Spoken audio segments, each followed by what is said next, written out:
we're going to switch over to the mic audio now. If you're listening, if you're watching this, feel free to stick your headphones in. If you're going for a walk, you don't really need to watch this video unless you want to know about the lighting breakdown, which I'm going to talk about, which is a weird mishmash, isn't it? To talk about a lighting breakdown and a huge personal issue that I've been going through. I will put video times in the description. If you just want to know about the lighting, then you can go to the point marked in the video and find out about that and avoid all the incessant negative personal ramblings. Today's just going to be a casual discussion about something a lot of creators go through, and the aim of this is just to be totally honest so that people watching or listening can feel like it's not just happening to them. I'm also going to talk through the lighting setup that I've done here so that there's some educational value to this video as well. So when I started doing YouTube videos, it was a long time ago. I was like 13, 14. I was just getting into YouTube in the first couple of years since it became a thing. I was doing videos for my own amusement, really enjoying them. They didn't get any views and I was having the time of my life. And then I stopped doing them because I started getting picked on in school when people in school that didn't like me or that picked on me for any reason found my YouTube videos. So that caused a huge loss in confidence.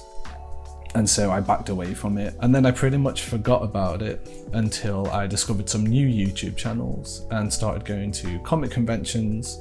And then I realized that I didn't give it up because I didn't want to do it anymore, but I'd actually ignored like pursuing the thing that I wanted to pursue.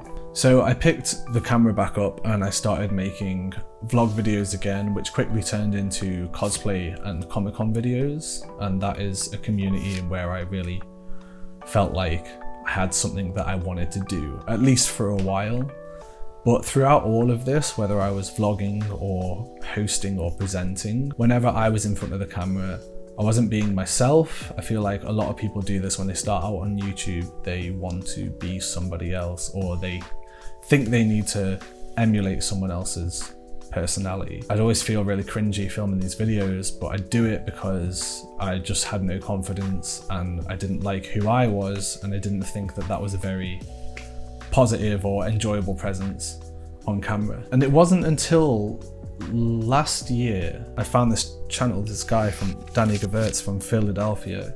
He travels around making cinematic pieces, really cool films based off of things that inspire him. And he did a video. He reacted to his old YouTube video and his old YouTube persona. And in that video, he just talked about how he didn't really start liking or enjoying his content until he dropped the act and just started being himself. And so the reason I'm telling you all this is because this is a way of breaking down any kind of fake persona or hosty persona, and hopefully building myself back up where I can just be myself to the camera and not have to fake it anymore.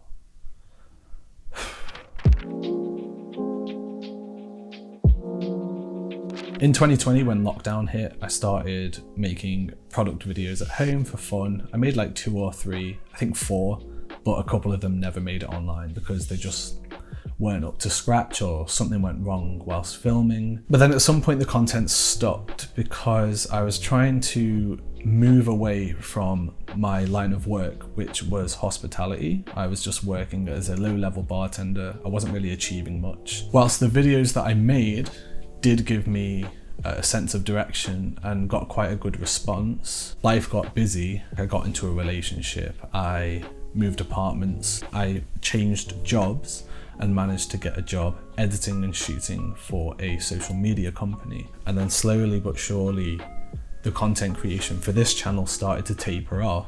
Even though I was able to get out of hospitality and start actually working in video production in a sense, I wasn't really creating anything that I was proud of or that was helping me progress in the direction that I wanted to. And as many of you, or any of you who are listening that are also creators or videographers or whatever, as you perfectly well know, is every day and every week and every month that goes by where you fail to find the time or the energy or the motivation to create more content, you get to a point like I did last year where there was like an 8-month gap between videos, and I came so close to just packing it all in and selling all my gear. Fortunately, I've got some amazing people that I know in my life that not just give me positive encouragement, but they almost remind me of who I was when I started out this journey of pointing a camera at and then editing it.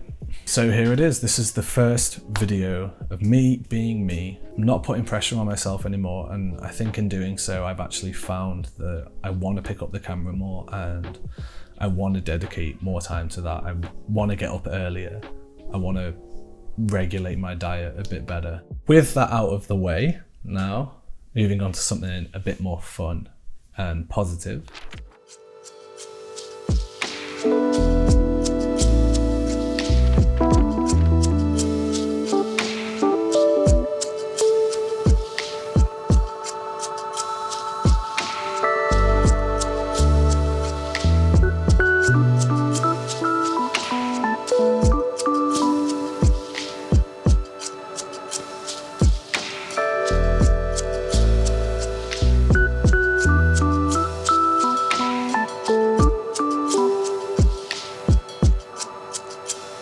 So lighting setup wise, what I've got going on here, just out of shot. You can, it's just an inch off of creeping in there. We've got an Aputure 300D Mark II with a Octagonal Softbox, complete with a Honeycomb grid.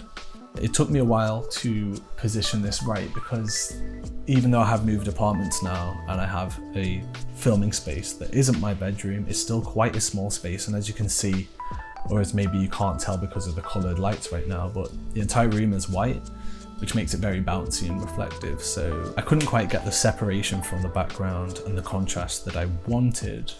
But to be honest, I think that can be fixed in future by picking up one of those mini light domes or a smaller modifier, because this modifier is huge. The purple light to the right here is a Yongnuo 360 set to purple, just pointing against the wall. The catch light on my head is a Godox SL60W, really affordable light and extremely powerful for the cost. Over here, the blue light behind my monitors is another Yongnuo 360. Now, these are like, in England, these are £60 a pop, 60 or £70 a pop, and they're ridiculously cheap, and I have gotten so much use out of them because not only do they have an RGB feature in which you can mix red, blue and green, but they also have, daylight and tungsten as well, that comes through pretty powerful. If you ever want a side light or to create a catch light or a rim light, they're super light, super portable, they run on battery as well as mains. With all the gear reviews and gear recommendations that you get on YouTube that are saying, get this Aputure 300D,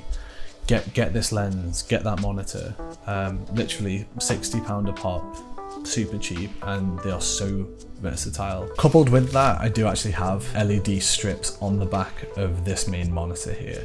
So this light that you see here over this monitor is the RGB Yongnuo 360, and the light you see over here behind this monitor is actually LED strips that's stripped to the back of it. Then of course we have a couple of practicals here and here. This was an ice cream light that my partner got me for Christmas when I mentioned that I really liked the banana light in Daniel Schiffer's videos. And then this light bulb right here I bought from IKEA when we moved to this new apartment. I've used a couple of panels of spare wood from a wardrobe that I deconstructed ages ago just to cover up all the cables because it is an ugly mess right there. Oh, and not forgetting, there's my finger. I've got an Aputure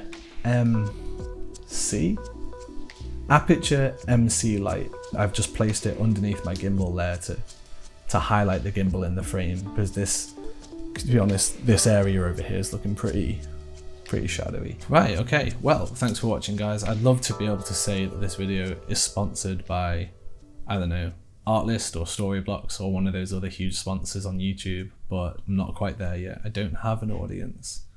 One day. Thanks for watching guys. Cheers.